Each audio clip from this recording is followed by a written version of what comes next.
This video is brought to you by Wise. More on them later. So, you're planning your move to Thailand, or maybe you've already moved here.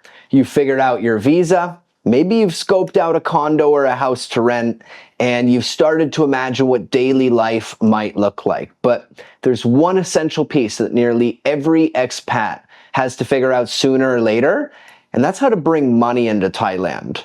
Whether you're a retiree transferring a pension, a remote worker getting paid from abroad, or someone setting up a long-term life here with assets overseas, understanding your options for moving money into Thailand safely, securely, and efficiently is a key part of your setup. And as you're going to discover, each of the various transfer methods have their pros and cons. Some offer better exchange rates, some have lower fees, others are faster, some you actually have to use depending on what you're transferring money for. There's a lot of options at play. So in today's video, I'm going to go over all of the real world methods that expats actually use to transfer funds into Thailand as part of their long-term lives here. I'll cover the practical side of things. So think timelines, think fees, exchange rates, requirements, things like this. And I'll also explain where each method makes the most sense and where it might not make the most sense depending on the situation. I'll chapter out each section below so it's easy for you to navigate through everything. With that said, let's get into it. So let's start with what has traditionally been the most common method, SWIFT transfers. So this is a direct international wire transfer from your home bank in your home country to your Thai bank here in Thailand via the SWIFT network. It's pretty simple. You initiate a wire transfer from your home bank, either online, through their banking app, or in person at one of their branches. You provide your Thai bank details, including the Thai bank SWIFT code, Thai bank name, your Thai bank account number, and sometimes your Thai bank branch details. The money then moves through a series of correspondent banks before arriving in your Thai bank account, and boom, you've officially transferred funds from your home country into Thailand. Now, as far as timelines go, SWIFT transfers typically take anywhere from 1 to 4 business days to arrive. So it's not the fastest option by any means, but it's pretty reliable and is a great legacy option. Now, when it comes to fees, there's a few layers to consider here. Firstly, your home bank will likely charge a flat outbound fee. On top of that, any of the intermediary banks that the transfer actually passes through on its way to Thailand may take additional fees along the way, and these aren't always disclosed up front. On top of that, your Thai bank might also charge a receiving fee on the Thailand side. For the exchange rate, this is where all of these banks involved often make some additional profit in that you're not going to get the real mid-market exchange rate most of the time that you see on Google, especially for smaller transfers. Instead, banks typically add a markup here, which can be pretty substantial over time and depending on the transfer size. So with that said, the question becomes, well, when does a SWIFT transfer make the most sense? Well, I would say for whenever you need to provide some sort of confirmation letter of international fund transfer. For example, let's say you wanted to purchase a condo here in Thailand. Well, in the vast majority of cases, you'll need to get what's called a foreign exchange transaction form, which basically proves that the funds used for the condo purchase were transferred from overseas and converted into Thai baht by the recipient bank here in Thailand. This is something that's generally required to qualify for foreign ownership under the Condominium Act. There's a whole other video to be made here, so I'm not going to get deep into that. But using traditional banks and the SWIFT network as part of this probably would make the most sense given that it's been the de facto way. So many foreigners have purchased condo units here over the years, and the process is pretty well defined. So next up though, we have the various money management platforms, which lots of expats are switching to and have been switching to because of their transparent pricing and focus on international money movement. They offer better exchange rates, lower fees, and faster delivery than traditional banks. Now let's go deeper into Wise here, because in my opinion, they're the gold standard and are who I've personally used over the past 4.5 years of living here. Plus, they're the sponsor of today's video. I pitched them a few months back because, like I said, I feel that they really are the gold standard in this industry, and I've been using them for years, and I wanted to introduce them to you guys as an awesome solution for this entire topic. So with that said, the key advantage with Wise here is that they give you access to the real mid-market exchange rates, the same rates you often see on Google, and then charge a very small, very transparent fee for each transfer. There's no hidden markups or surprises, and the way I use it is pretty simple. I have a few different currency balances inside of the Wise platform, and then I periodically add funds to it.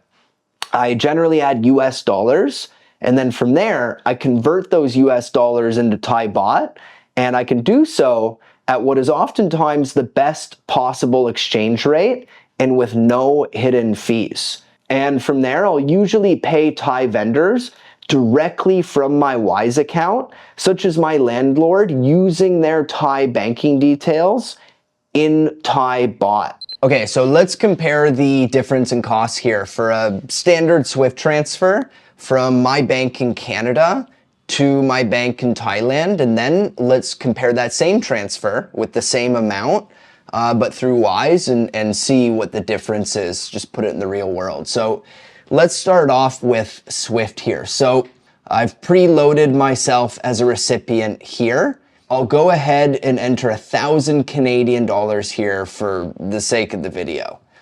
Now, it looks like my Canadian bank can only send US dollars to Thailand, which kind of sucks, because then my Thai bank will have to convert these US dollars into Thai baht before depositing the Thai baht into my Thai bank account, which is kind of lame. But nonetheless, I'll go ahead and do the conversion here so I can move forward in the process. This conversion rate that you see here isn't the real mid-market exchange rate. And all I have to do to see this is type in Canadian dollars to US dollars as so. So right off the bat, I'm paying just over 2% in hidden fees here. I'm losing about 20 Canadian dollars, 22 Canadian dollars, something like this. And by the way, I haven't even had my money converted into Thai baht yet. Now, if I go over here, I can see that my Thai bank's inward remittance fee is 0.25% with a 300 baht minimum and a 500 baht maximum. Anyways, as you can start to see, with this specific SWIFT transfer, I've already paid upwards of 30 US dollars in fees, and that doesn't even include the poor exchange rate that I'll likely get from my Thai bank, and this is only on a very small transfer of 1,000 Canadian dollars. Now, I'm not going to go and complete this transfer because it's just a waste of money, and I'm just trying to illustrate a point here, but long story short, I suspect that the absolute maximum that will ultimately get deposited into my Thai bank account here, if I was to make this SWIFT transfer, would be 22,450 Thai baht, in and around there. So remember that number, because we're going to compare that to what would ultimately get deposited if I were to use Wise instead. So I'll go ahead and open up their mobile app here, and as you can see, I can add Canadian dollars in. I'll go ahead and add 1,000 Canadian dollars, and you'll see all of the different payment options that come up. I can add funds in for as little as 31 cents in this case, which is amazing. But right now I want to use Interact e-transfer because it looks like it'll only take 5 minutes to arrive. So I select that option, go ahead and complete the process here, and boom, there it is, $1,000, 1,000 Canadian dollars added into Wise. From here, I'll go ahead and convert this to Thai baht at the mid-market exchange rate, and I'll do so with small, upfront, transparent fees. So now that the Canadian dollars have been converted to baht, I'll go ahead and send the exact amount that was converted here directly to my Thai bank. And again, with very low, very transparent pricing. And as part of that, there we go. I've officially added 23,912 baht to my Thai bank account here in Thailand. Now, when you compare that net amount that I received into my Thai bank account with Wise versus what I would have received with that Swift transfer we previously covered, that represents an extra in and around 1,600 Thai baht in this particular case that I got just by way of using Wise, which is about 6% worth of savings or extra value, depending on how you look at it. And that's not where it ends either. If I didn't want to send that money to my Thai bank and instead wanted to spend Thai baht natively here in Thailand or pull out Thai baht in cash at an ATM, well, I can do that with this Wise debit card, which is fantastic. And what's really nice about this is, take the ATM example, right? Because it's Thai baht that I have inside of the Wise platform, the ATM's not going to be charging me any sort of currency conversion fees because it's a Thai baht ATM that's pulling from Thai baht cash inside of the Wise platform. It's pretty neat, and it works really, really well. Anyways, if you want to save money as part of your life here in Thailand, then sign up for Wise using the link at the top of the description below, and you'll have the choice between a fee-free transfer up to $600 or a free Wise debit card like the one I just used to pull cash from to directly spend here in Thailand. Now, next up, we have the most basic option of the day for bringing money into Thailand, and that's ATM withdrawals. So this is what a lot of new arrivals use when they first land here, and it can still be a pretty solid option in a few different situations. Obviously, you simply use your foreign debit card at a Thai ATM to withdraw cash in Thai baht. The money's debited from your account back home, converted to baht, and then dispensed to you right away from an ATM machine. As far as fees go, Thai ATMs charge a fixed fee of 150 to 220 Thai baht per withdrawal, regardless of the withdrawal amount. So whether you're taking out 1,000 baht or 20,000 baht. This fee is not waivable, and it applies to all foreign banking cards. On top of this, your home bank might also charge its own fee, whether it be a flat rate fee or a percentage-based fee of the withdrawal amount. Now, when you're in an ATM here, always make sure you use your home bank's currency conversion and not the ATM conversion when this option pops up on screen. The reason I say that is because you'll get rinsed on bad exchange rates if you select the ATM currency conversion exchange. Now, there's also some limits to consider here. So Thai ATMs have withdrawal limits, just like most ATMs do, and they're usually 20 or 30,000 Thai baht. And this also doesn't factor in any sort of daily withdrawal limits for international transactions from the side of your bank in your home country. You know, ultimately getting money to Thailand this way using basic ATM withdrawals is really great for those that just moved here, or those that are traveling here who don't yet have a Thai bank account or don't want a Thai bank account and need cash immediately to pay for things. Can also serve as a pretty good backup option. You know, sometimes the Thai banks don't work, you know, that QR code scanning, the prompt pay, and sometimes you just need to go and pull cash from an ATM. So it's nice to, you know, always consider this option, especially on the occasions where you just need small amounts of cash to pay for things. Next up, we have straight up cold hard cash. So some people still choose to bring physical foreign currency into Thailand and exchange it locally here in the kingdom.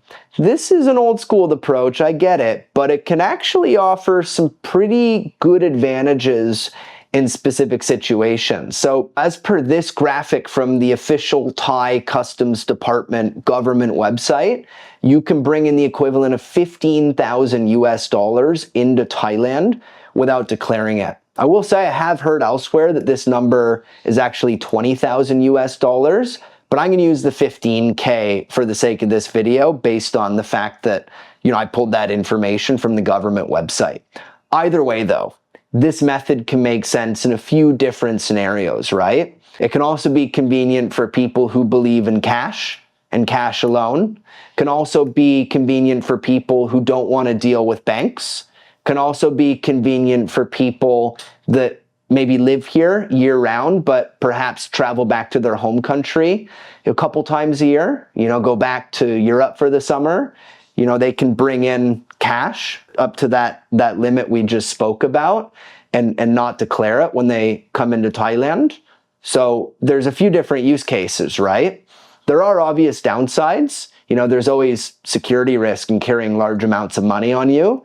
And you're also limited in how much you can bring in at once without declaring. Plus, most Western countries usually set this non-declaration limit at 10,000 US dollars, which is lower than what Thailand allows you to bring in. So there are some issues, but it is worth mentioning for those that are interested in a full cash world, right? I will say though, no matter how you slice the pie, Wise is an amazing tool to add to your toolkit as part of your life in Thailand or your life overseas in general. And yes, I know that they're the sponsors of this video, but I'm actually proud of that because unlike a lot of services and platforms and products out there that get promoted on YouTube, I feel that Wise really is an awesome platform and they have saved me thousands of dollars in fees over the years. That's why I'm the one that reached out to them in the first place and wanted to introduce their platform to you guys. So